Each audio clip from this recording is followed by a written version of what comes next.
Shalom, Pirkei Avot enseigne. Eve Zahir b'mitzvah kala kebahamura. Fais attention à toute mitzvah, qu'elle soit légère ou grave, qu'elle soit facile ou difficile à accomplir. Pourquoi? Car tu ne sais pas du tout quelle est la récompense des mitzvot. On parle de mitzvot assez. On parle des mitzvot qui sont des prescriptions qu'il faut absolument faire, auxquelles il faut se conformer. Ces mitzvot, la Torah ne révèle pas quelle est leur récompense, à l'exception de 2 mitzvot. Une mitzvah des plus faciles à réaliser, une mitzvah qui ne demande pas du tout de dépenses, un petit effort tout simplement physique à faire, c'est la mitzvah de Shiluah Haken. Dans cette paracha, il est dit Kekare kansipor lefanecha. Si par hasard ou hasard de ton chemin, tu trouves un nid d'oiseau, et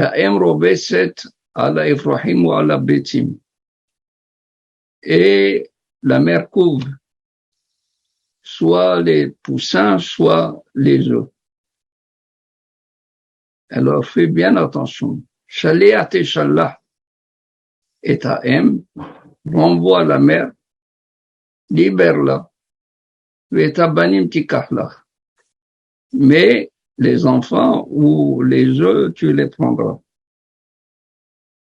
Et tout cela, les mani tablach, afin que tu sois dans le bonheur, et tu prolongeras la vie.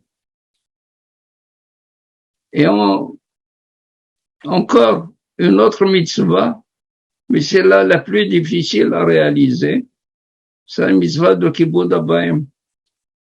Kibud Abayim, c'est l'une des mitzvot les plus difficiles, même les Tannaïm, comme Rabbi Tarfon, qui dit Titili, je me félicite d'avoir accompli la mitzvah de Kibud Abayim comme il faut. Et effectivement, il mettait ses mains sous les pieds de sa mère pour que sa mère ne soit pas du tout indisposée par les pieds nus sur le sol, qui se penchait pour qu'elle monte sur son dos à son lit. Eh bien, les Hachamim lui ont dit, ses collègues lui ont dit, est-ce que tu as pu accomplir la mitzvah de Kibud Abayim comme ce goy, qui avait l'habitude d'être en compagnie des princes, des ministres et de l'empereur. Et son père est venu, il l'a giflé en présence de tout le monde. Et il s'est, compte tenu de toute réflexion à son père, de toute réaction, pour accomplir la mitzvah de Kibud Abayim. On lui a dit, est-ce que tu es arrivé à ce point-là? Badaï, non. C'est sûr que non. Donc tu n'as pas accompli la mitzvah de Kibud Abayim comme il faut. Je rapporte toujours ce midrash que m'avait enseigné mon rabbi Zecher Libracha, Zecher Tzadik Libracha, pendant que j'étais jeune. Il m'a dit, le midrash dit, qu'un homme ayant réussi dans la vie, il a décidé de respecter son père. Alors il a été chez son père, lui a dit, Père, tu as travaillé, tu nous as élevés, tu t'es dépensé pour nous. C'est à nous maintenant de nous occuper de toi. Alors laisse-moi, je vais te rendre un peu du bienfait que tu m'as fait. Et le père lui a dit, écoute mon fils, moi j'ai fait que mon devoir. J'ai été élevé par mes parents. Je t'ai élevé aussi. Toi, tu élèveras tes enfants. Laisse faire. Il a dit, non, non, non, je tiens absolument à te rendre un peu de ce que tu as fait, de ce que tu as. Il lui a dit, encore une autre fois, tu ne pourras pas. Laisse faire. Il a dit, je veux absolument. Il a dit, tu veux, alors viens demain à 8 heures du matin. Quand il vient à 8 heures du matin, il lui dit, qu'est-ce que je fais? Il lui dit, mets-moi sur tes épaules. Il le met sur les épaules, il lui dit, qu'est-ce que je fais? Il lui dit, marche, tout droit.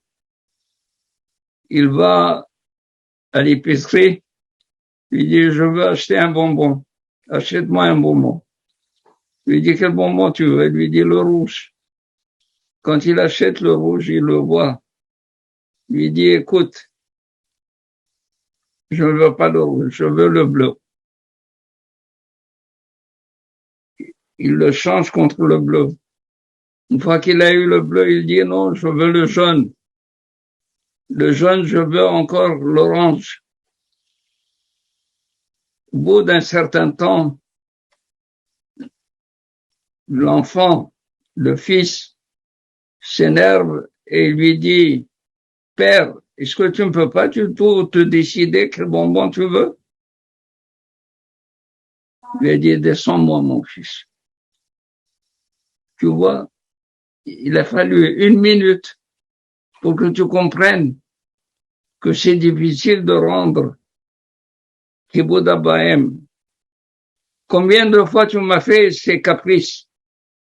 Combien de fois je suis passé par de telles situations? Et je n'ai jamais rien dit. J'ai supporté. Voilà donc la mitzvah de Kibud Abahem est une mitzvah des plus difficiles. Il est impossible de la... Et pourtant, la Torah a donné la même récompense que Shiloh Haken, que le fait d'avoir libéré la mère oiseau. Qu'est-ce qu'elle dit? Ken, leman yarichun yamecha vetov lach, afin que tes jours se prolongent et que tu sois dans le bien. Voilà 2 mitzvot qui sont diamétralement opposées. L'une très difficile, l'autre très facile. Et on a le même sachar. Pourquoi Kadosh Baruch Hu n'a pas dit le sachar des mitzvot? Pourquoi n'a-t-il pas dit le sachar des mitzvot? Alors, s'il avait révélé le sachar des mitzvot, qu'est-ce qu'on aurait fait? On aurait choisi tous la mitzvah la plus rentable, celle qui va nous donner une récompense la plus grande. Et alors, on aurait négligé toutes les autres mitzvot. Machalema Dabardomé, dit le Midrash. Un roi qui avait voulu planter toutes sortes de plants dans son jardin. Il a convoqué plusieurs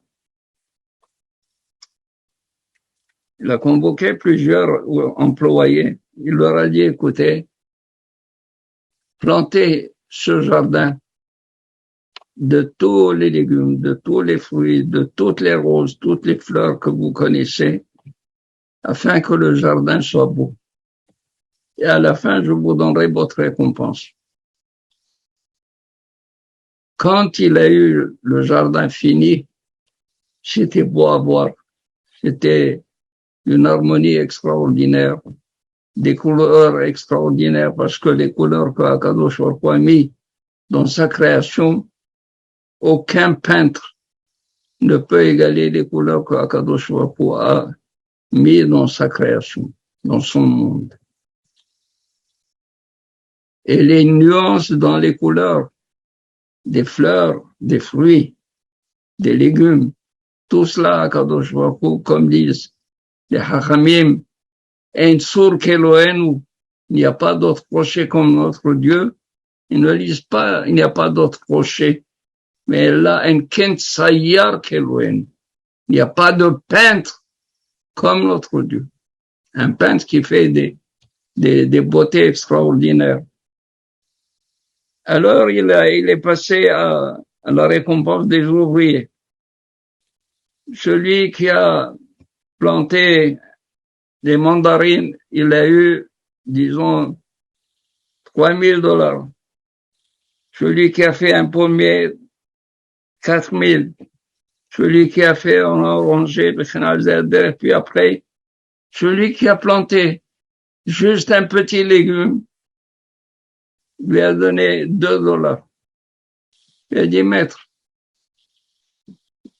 sire, j'ai travaillé autant que l'autre. Pourquoi moi $2 et l'autre 4,000 et l'autre 3,000? Il lui a dit, parce que la valeur de l'oranger est beaucoup plus que la valeur de ce légume. Ah, il lui a dit, mais il fallait nous dire une nomenclature. Qu'est-ce qu'il faut payer pour chaque arbre? Il a dit, si je vous l'avais dit, vous aurez tous planté le même arbre dans le jardin. Et le jardin n'aurait pas été complet. Le jardin n'aurait pas été parfait. Le jardin n'aurait pas été aussi harmonieux. C'est comme ça. La